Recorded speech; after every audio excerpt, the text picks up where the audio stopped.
So today will be discussing the chapter लॉ spring. So उससे पहले वर्ड मीनिंग्स कर ले, हाँ कर लेते हैं। सो पहला वर्ड हो गया हम लोग का स्क्राउंजिंग। स्क्राउंजिंग मतलब सर्चिंग फॉर। अगर आप किसी को ढूंढ रहे हो तो उसको ही बोलते हैं स्क्राउंजिंग। किसी को ढूंढना ही स्क्राउंजिंग हो जाता है।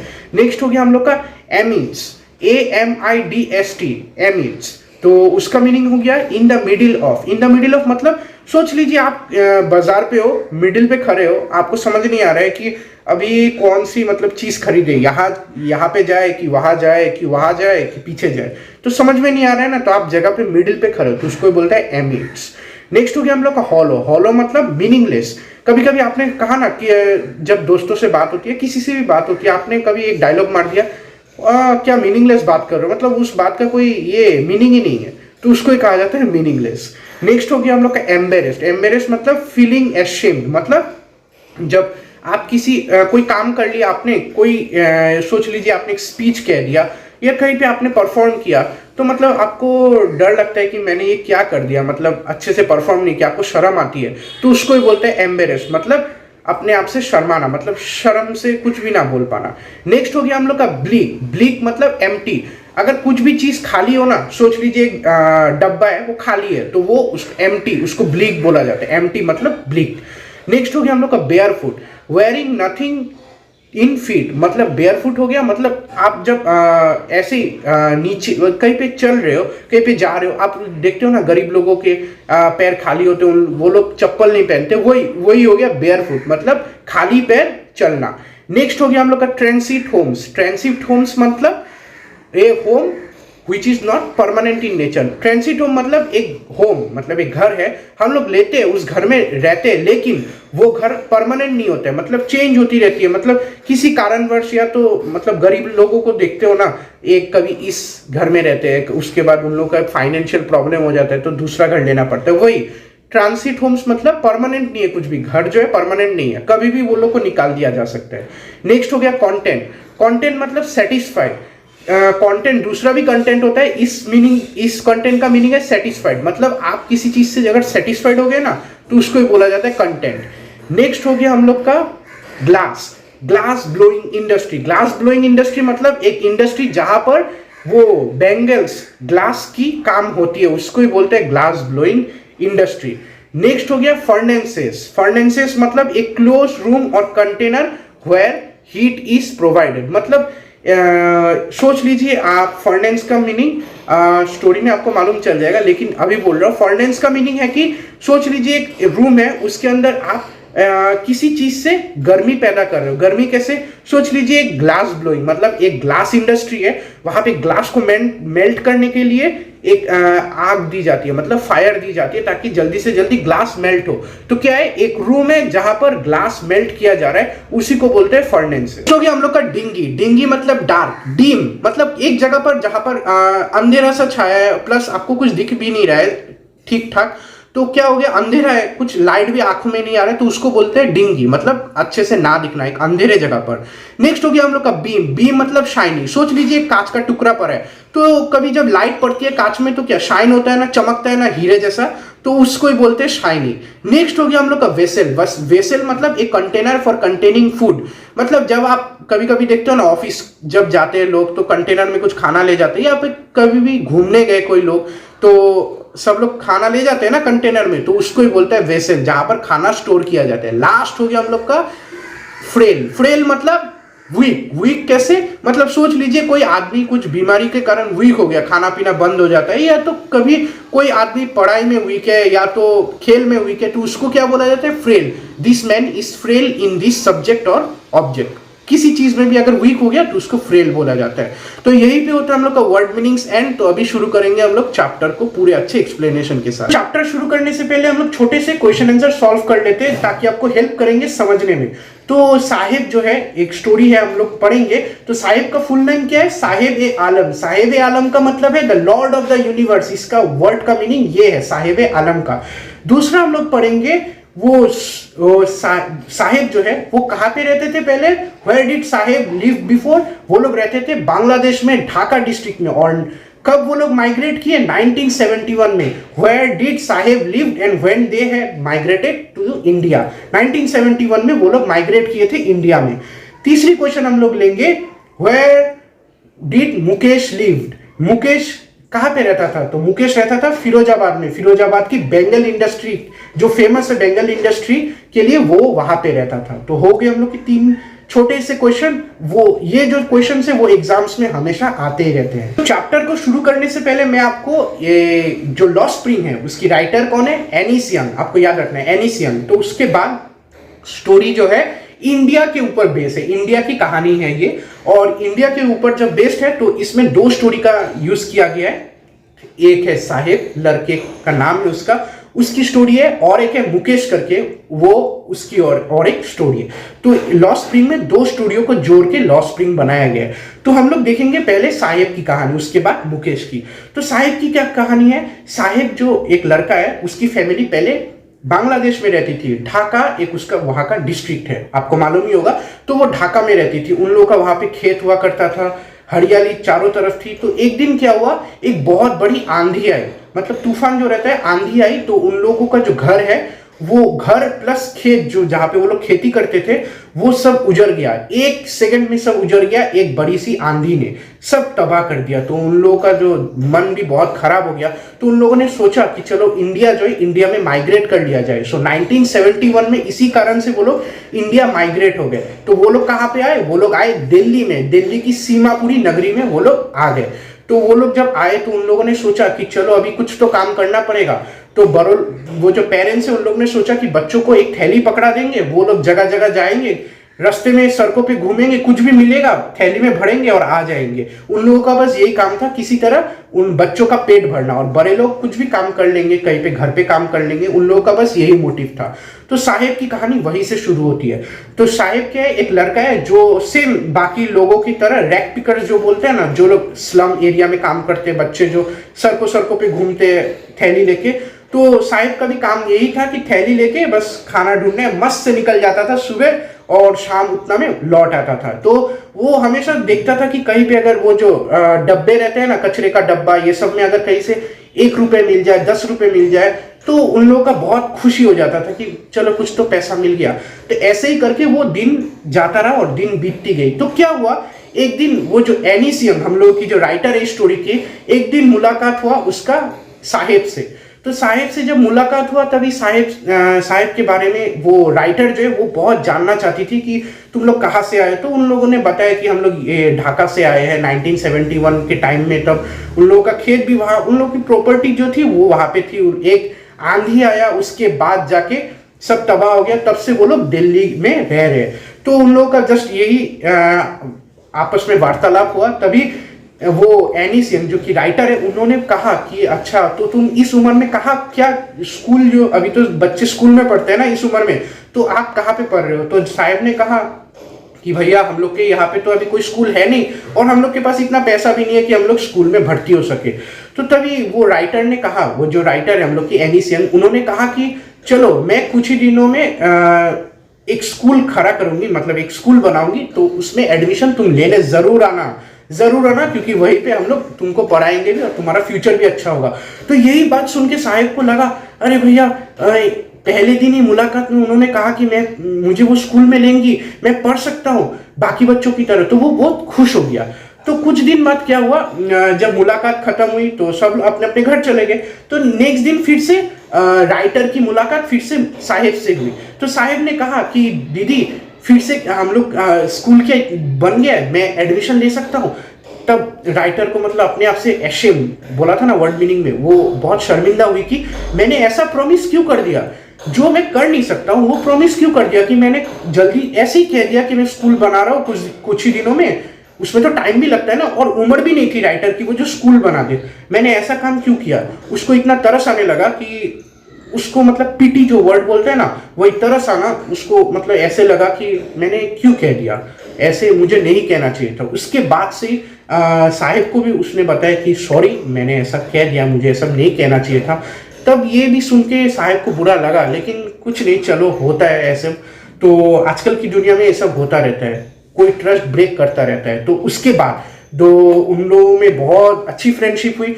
तो क्या हुआ, राइटर एनीस यंग पहुंची तो उन्होंने देखा कि साहिब जो है वो एक टेनिस कोर्ट है, टेनिस कोर्ट वहां पे सामने है जहाँ पे सब लोग टेनिस खेलते हैं पूरा चौके के साथ। तो टेनिस कोर्ट में उन्होंने देखा कि साहेब जो है वो जो जहाँ पे टेनिस में तो बहुत बड़े बड़े लोग वहां पे खेल रहे थे, अमीर लोग थे वो लोग, गरीब नहीं थे, अमीर लोग थे वहां पे जब खेल रहे थे। तो वो लोग खेलने के बाद ना, टेनिस खेलने के बाद वो अपने जूते किसी तरह, उन लोग का भी जूता फट जाता था ना खेलते खेलते, तो वहां पे ऐसे फेंक के वो लोग चले गए। तो राइटर ने देखा कि साहेब जो है सिक्योरिटी गार्ड, वो जो टेनिस कोर्ट का जो सिक्योरिटी गार्ड है ना, उससे पूछा कि मैं अंदर जा सकता हूँ, सभी लोग तो खेल लिया, मैं भी जाऊं, मुझे खेलने का बहुत शौक है टेनिस। तो सिक्योरिटी गार्ड ने उसके हमेशा की तरह जाने दिया। तो राइटर ने देखा कि साहेब जो लड़का है वो टेनिस, वो जो भी टेनिस का जो कोर्ट में तो टेनिस का ये बैट बॉल ये सब पड़ा ही रहता है। तो उसने एक बॉल और बैट उठाया और वो जो फटे जूते थे ना वो पहन के वो साहेब जो है खेलना शुरू कर दिया। वो देख के वो राइटर जो है वो सोच रहा था ये फटे हुए जूते पहन के कैसे खेल रहा है, लेकिन साहेब जो है उसको फटे हुए जूते से फर्क नहीं पड़ता था, उसको जो खेलने का जो मजा है उसमें वो डूबा हुआ था। तो वो फटे जूते पहन के खेलना शुरू कर दिया। जब एनिस जंग ने देखा कि साहेब जब टेनिस खेलने जा रहा था तो उन्होंने देखा कि वो तो टेनिस खेल रहे साहेब, लेकिन कुछ ही देर बाद वो साहेब के दोस्त आए। तो सब जो दोस्त आए ना वो एकदम बेयर फुट थे, मतलब उन्होंने कोई जूता नहीं पहना था, सभी लोग नंगे पैर आए थे। तो तभी उन्होंने उन लोगों के पैर को देख के ना उन्हें एक स्टोरी याद आई अपने टाइम की। तो उन्होंने सोचा वो स्टोरी में क्या हुआ कि उदीपा एक जगह का नाम है, तो वहाँ पे एक मंदिर हुआ करता था, वहाँ का एक प्रीस्ट भी था। तो प्रीस्ट का जो बेटा था ना वो हमेशा रिक्वेस्ट करता था भगवान को कि भगवान प्लीज मुझे एक जोड़े, मतलब एक पेयर ऑफ शूज दे दीजिए, मुझे उसकी बहुत ज़रूरत है।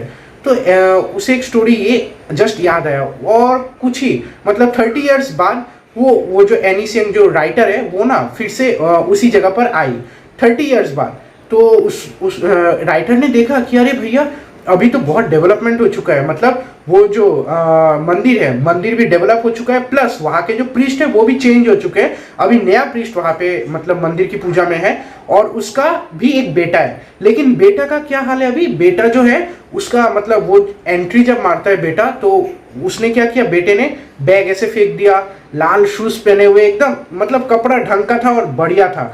तो तभी एनिस जंग को लगा कि ना मतलब डेवलपमेंट हो रहा है। पहले क्या था, पहले उसके पास एक जूता भी नहीं था, वो जो लड़के का प्रीस्ट का जो बेटा था उसके पास एक जूता भी नहीं था। उसने भगवान से प्रार्थना की कि मुझे एक जूता दे दो, और अब क्या है कि वो लड़के के पास पूरा जूता भी है, बैग भी है, कपड़ा भी है, सही है सब, और मंदिर भी on the other hand develop हुई है। तो हम लोग को क्या मालूम चलता है कि डेवलपमेंट हुई है, लेकिन फिर भी डेवलपमेंट इतनी नहीं हुई कि बच्चे अभी भी सड़क पे घूमने वाले हैं, क्योंकि अभी भी हम लोग को दिखता है कि बच्चे अभी भी सड़क पे ऐसे ही नंगे पैर घूम रहे अपने पेट की भूख मिटाने के लिए।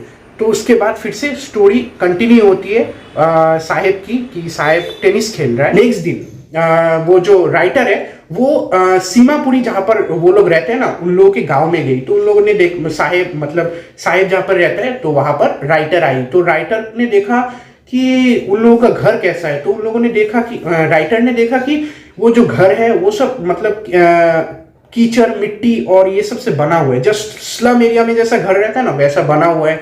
सब लोग घूम रहे हैं, पानी कोई पानी ले रहा है, कोई घूम रहा है, कोई ये कचरा इकट्ठा कर रहा है। तो ये सभी राइटर ने देखा, वहां का डिस्क्रिप्शन बोल रहा हूँ कि कैसा था सिचुएशन उस टाइम में सीमापुरी का। तो बहुत सी औरतें आई, उन लोग से बात की, मतलब राइटर से बात की, हम लोगों का बच्चों का वो जो खाने का बहुत प्रॉब्लम है, पानी का भी बहुत प्रॉब्लम है, ये सब डिस्कशन किया। तो ऐसे ही हुआ पहले दिन का एंड। तो ऐसे ही करके राइटर ने और पहचाना कि साहेब कैसा लड़का है, और उसकी जो बैकग्राउंड है ना, बैकग्राउंड से उसको कोई प्रॉब्लम नहीं है, उसको हर चीज का मजा लेना है, लाइफ का हर एक दिन उसको मजा चाहिए। मतलब कैसे हम लोग एंजॉय करें अपनी लाइफ को, कैसे हम लोग आगे बढ़े, उसी छोटी छोटी खुशी में वो खुशी ढूंढ लिया करता था। तो तीसरी दिन उन्होंने मतलब राइटर ने अगली मॉर्निंग है उन्होंने वो गए साहेब के पास। तो उन्होंने देखा साहेब, अब देखिए वो कैनिस्टर, वो जो बैग लेते थे ना, बैग लेके वो लोग वो साहेब जो है घूमना शुरू नहीं किया कि जाके देखेंगे कहीं से पैसा मिल जाए, कहीं कहीं पे वो गार्बेज मिल जाए, वो नहीं कर रहा था वो काम। वो क्या कर रहा था, एक चाय की दुकान थी, चाय की दुकान के बाहर राइटर ने देखा कि वो साहेब जो है एक कैनिस्टर टीन कैनिस्टर में वो जो चाय जो देते हैं ना, वो लेके खड़ा हुआ था और वो सभी लोग जो लोग बैठे हैं ना टेबल में, उन लोगों को चाय दे रहा था। तो उन्होंने सोचा कि वो अभी ये प्रोफेशन में आ गए कि वो अभी चाय बेचने लगे। तो तभी उन लोग राइटर ने एक चीज फॉलो की। वो जो साहेब है हर समय जो खुशहाल जिंदगी से एकदम आराम से बैग लेके गार्बेज या कुछ भी पिक करने जाता था, पैसा ढूंढने जाता था गार्बेज के बक्सों में, कहीं से पैसा मिल जाए तो वो बहुत खुश रहता था, क्योंकि वो जो गार्बेज की बैग है ना वो उसकी थी। लेकिन अभी जो वो टी स्टॉल में काम कर रहा है ना, वो जो कैनिस्टर जिसमें वो चाय दे रहा है वो उसकी नहीं थी। वो किसकी थी? वो जो मालिक जो है टी स्टॉल की, उसकी थी। वो किसी तरह चाय देता था और हमेशा मूड ऑफ में था, मुंह एकदम उदास रहता था, क्योंकि वो जो कैनिस्टर है वो उसकी नहीं थी, वो मालिक की थी। और कुछ भी हो जाए वो मालिक को हमें किसी तरह कैनिस्टर देना पड़ेगा, और जस्ट वो एम्प्लॉय होने के लिए वहां पे काम कर रहा था। तो यही से पता चलता है कि वो जो साहेब था वो जो भी काम करता था उसमें क्या है, वो जो खुद का ही मालिक था। और साहेब अभी जो जहां पे काम करता है उसका क्या है, अभी वो किसी और की दुकान में काम करता है, किसी और के अंडर में काम करता है। तो उसको बहुत दुख होता था कि मैं अभी क्या कर रहा हूँ, मेरा कुछ भी नहीं है, मैं किसी आदमी के अंडर में काम कर रहा हूँ, मेरा जो ये फ्रीडम है वो चला गया है। और इसी के साथ हम लोग का पहला जो पार्ट है साहिब का वो खत्म होता है। और अभी हम लोग शुरू करेंगे मुकेश का पार्ट। मुकेश का मतलब जो लाइफ स्टोरी है, स्टोरी में क्या बताया गया वो अभी हम लोग शुरू करेंगे। तो अब हम लोग स्टोरी की दूसरी पार्ट देखेंगे, वो है मुकेश की स्टोरी। मुकेश कौन था? मुकेश फिरोजाबाद में रहने वाला एक फैमिली है। तो फिरोजाबाद में वो रहता था अपने फैमिली के साथ। सो फिरोजाबाद की ऐसी जगह है, फिरोजाबाद एक ऐसी जगह है जो इंडिया के ग्लास ब्लोइंग इंडस्ट्री के नाम से जाना जाता है। क्यों?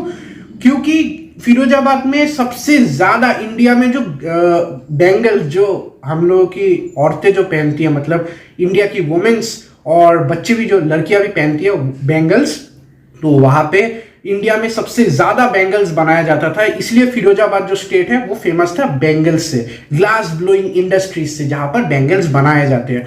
तो इसी कारण फिरोजाबाद फेमस था और वहीं पे रहता था मुकेश।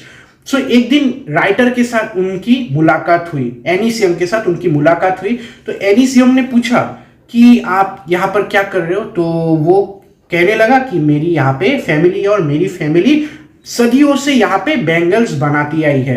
तो उन्होंने सोचा कि राइटर ने कहा कि क्या आप ये जो पीढ़ी दर पीढ़ी ये जो बैंगल बनाने की प्रथा है, आप क्या वही आपका पैशन है? तो मुकेश ने कहा कि नहीं, मुझे एक मोटर मैकेनिक बनना है, ना कि ये जो बैंगल इंडस्ट्री में ऐसे बैठ के काम करना है। मेरी भी एक अपनी इच्छा है ना, सबकी एक अपनी इच्छा होती है, क्यों नहीं? आपकी नहीं है? हाँ, आपकी भी है। तो वो मुकेश का भी एक अपना अंदर का इच्छा था कि वो मोटर मैकेनिक बनना चाहता है, अपने हाथों से गाड़ी ड्राइव करना चाहता है, कहीं पे जाना चाहता है। उसकी ये इच्छा थी, ना कि बैठ के सभी की तरह बैंगल इंडस्ट्री में काम करना। तो ऐसे राइटर ने कहा अच्छा। तो उसके बाद क्या हुआ, तो राइटर मुकेश के साथ अपने फिरोजाबाद में गया घूमने के लिए। तो उन्होंने देखा कि सब जगह सड़कें बहुत छोटी छोटी थी, सभी दरवाजे बिखरे हुए थे, मतलब अच्छा नहीं था कंडीशन घरों का। तो ये बहुत दूर जाते ही उन्होंने देखा कि मुकेश का घर आता है, बहुत छोटा सा घर है। तो राइटर ने देखा कि कहीं पे उसकी घर में एक लड़की खाना बना रही थी, वो थी मुकेश की सिस्टर इन लॉ। तो वहाँ पे खाना बना रही थी। तो उन्होंने, उसके बाद उसके पापा भी आए। तो पापा के चेहरे से ही पता लग रहा था कि बहुत वो मेहनती है और बहुत सालों से ही वो वहाँ पे काम कर रहे हैं, ग्लास ब्लोइंग इंडस्ट्री में ग्लास बनाते हैं। तो वहाँ पे उन्होंने देखा कि, मतलब समझा कि बहुत पुराने सालों से ये प्रथा चली आ रही है। तो वहां पर उन्होंने देखा कि आगे जाके दूसरे दिन की बात है ये। तो दूसरे दिन देखा कि अरे भैया चलो जाके देखते कि क्या चल रहा है आज मुकेश के घर में। तो उन्होंने देखा उनकी जो दादी है ना वो बैठी हुई है, और उन्होंने कहा, दादी से थोड़ी वार्तालाप हुई राइटर की। तो दादी ने कहा कि बहुत सालों से यही हम लोगों के जो परिवार है, कम से कम बहुत सालों से हम लोग की परिवार बस एक ही काम करती आ रही है, वो है ग्लास बनाना। ग्लास बनाना ही उन लोगों का मेन काम है। तो इसी वो जो ग्लास बनाते हैं ना, उसकी क्या इफेक्ट है मालूम है? वो जो कलरफुल ग्लास रहते हैं, बड़ा सा ग्लास का पीस रहता है, तो उसको वेल्ड किया जाता है गोल सर्कल में ताकि वो ग्लास का शेप ले, मतलब एक बैंगल का शेप ले। तो वो जो वेल्ड करते हैं ना, उसी से क्या होता है, आंख जो हम लोग की आंखों में इफेक्ट होता है कि आंख कमजोर हो जाते हैं, दृष्टि जो है वो कमजोर हो जाती है, हम लोग को देखने में प्रॉब्लम होता है। लेकिन वो जो जहां पे वो लोग काम करते हैं ना, उन लोग को इससे कोई मतलब नहीं, उन लोग का बस एक ही फोकस है कि हम लोग को बैंगल्स बनाने हैं। लेकिन उससे जो जो इफेक्ट हो रहा है ना, ये राइटर को मालूम थी, मतलब मालूम चल गई थी, और उनके ऊपर कोई प्रोटेस्ट करने वाला भी नहीं था कि आप लोग ये क्यों काम कर रहे हैं, आपके बच्चों की जो आंखें वो इफेक्ट हो रही है, आपकी भी हो रही है, आप ये काम मत करो। लेकिन उन लोगों का वो जो बोलते हैं ना, क्या करें, अभी कुछ करना पड़ेगा, पेट भरना पड़ेगा। लेकिन वही वो लोग ये काम करने लगे एज ए कंटिन्यू सालों से चलता आ रहा है ये काम। तो नेक्स्ट दिन उन्होंने देखा कि एक फैमिली थी वहाँ पे वो फिरोजाबाद में। तो उन्होंने देखा कि एक लड़की, सविता करके लड़की थी, वो हमेशा वो बहुत छोटी सी उम्र की है, वो इतनी छोटी सी उम्र होके भी वो ग्लास ब्लोइंग इंडस्ट्री में काम कर रही है। तो उन्होंने जाके पूछा कि आपको मालूम है आप बैंगल्स क्यों बना रहे हो, किसके लिए बना रहे हो, बैंगल्स होती किसके लिए? वो वहां पे वर्ड आता है सुहाग का, मतलब वाइफ लोगों के लिए ये बैंगल्स बनाई जाती है। लेकिन उस छोटी सी बच्ची को ये भी नहीं मालूम कि वो जो बैंगल्स बनाई जा रही है वो सुहाग के लिए होती है, मतलब वाइफ्स के लिए होती है।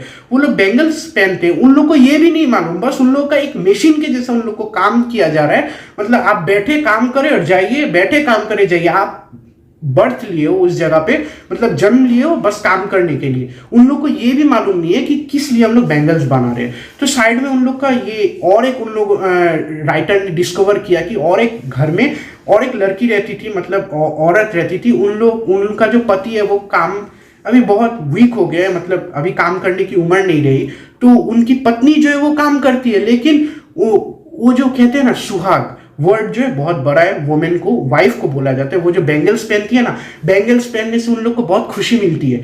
तो वो खुशी वो जो पत्नी है उसके चेहरे पे नहीं थी, क्योंकि वो हर समय काम करते करते उनका जो चेहरा है एकदम बिगड़ सा गया था, उनकी आंखों में वो झलक नहीं थी, वो मुस्कुराहट नहीं थी, क्योंकि वो काम करते करते उसकी आधी से ज्यादा उम्र उसी में बीत गई थी।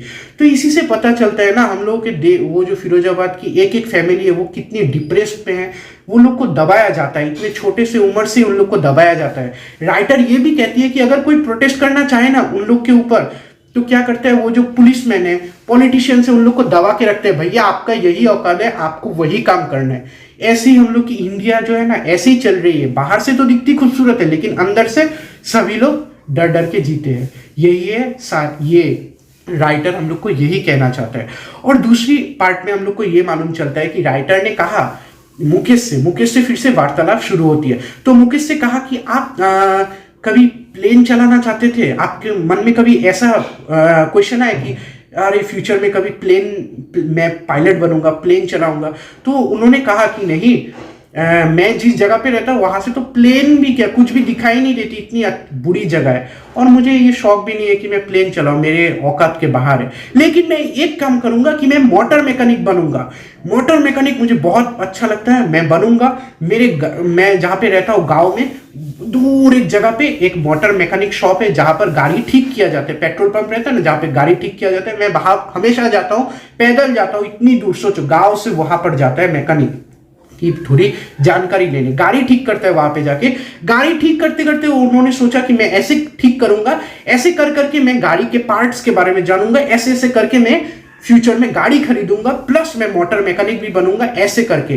तो ये सुन के राइटर अचंभित हो गया कि अरे भैया ये अपने गांव से पैदल होके वहां पर जाता है गाड़ी की पार्ट्स ठीक करने, समझने की कहा क्या पार्ट लगता है गाड़ी में और कैसे हम लोग मतलब प्रोफेशन देख रहे हो, बिना पढ़े बिना स्कूल में जाए वो जस्ट प्रैक्टिकली गाड़ी ठीक करने जाता है कि ताकि वो मोटर मैकेनिक बन सके।